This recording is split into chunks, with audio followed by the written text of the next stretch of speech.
stupid. Because why can't we sell it when they can get it in Germany or in Sweden or wherever? Pet shop owner Susanne Hansen was selling medicine for aquarium fish until it was banned from her shelves. Unlike its neighboring EU countries, Denmark did not introduce a special law to make the approval of medicine affordable. This leaves owners of sick fish with little options. People are sad. If they have big fish, or they get sad, what am I going to do now? It will die. That's the way it is. When you explain them why we didn't have it anymore, it didn't make sense. They think the government is a little bit stupid. Jeg tror simpelthen, det er et spørgsmål om, at danskerne de skal være duksen. De vil gerne følge reglerne og følge dem helt strikt. Men altså, det har vist sig i landene omkring os, at der er undtagelser. Og det kunne man også lave i Danmark, hvis man ville.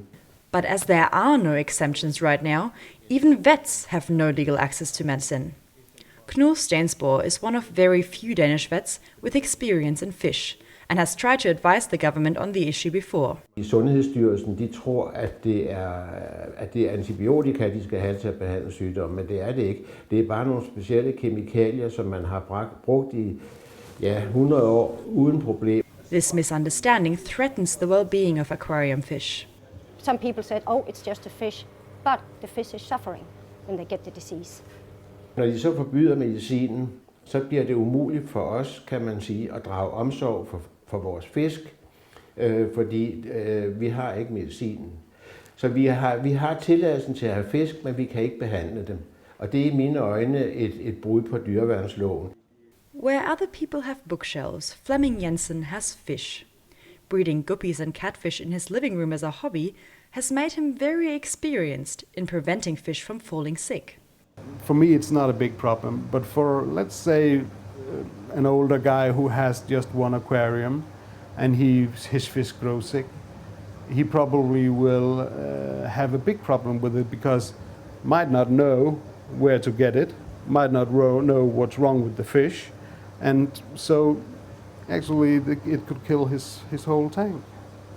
Flemming is not the only passionate aquarium owner who would do anything to save the life of an expensive fish. Der er folk, som begynder at lave medicin selv, men de fleste folk, de importerer medicin over nettet fra de lande, hvor det er tilladt. Importing fish medicine to Denmark is illegal, but many run the risk of getting a fine. The problem is that people is buying more now than they ever done, and they're buying big amounts in Germany now instead of buying whatever you could use, and they have it for like years because just in case. While researching for this video, we emailed all major commercial aquariums in Denmark. All responses we received said that they would not use any medicine at all. Knud thinks there's something fishy going on. I mange af de her steder, der er de jo rigtig på den, fordi de har store mængder af kostbare fisk. Så de prøver også at lave en sammensætning af alt muligt mærkelig medicin, og prøver at finde metoder til at behandle dem, men det er jo ikke reelt at gøre det på den måde. Meanwhile, governmental institutions are still fishing for a solution, but with little monetary interests involved, progress is going slow. But I mean, aquarium people, how many are there? And they are not that well.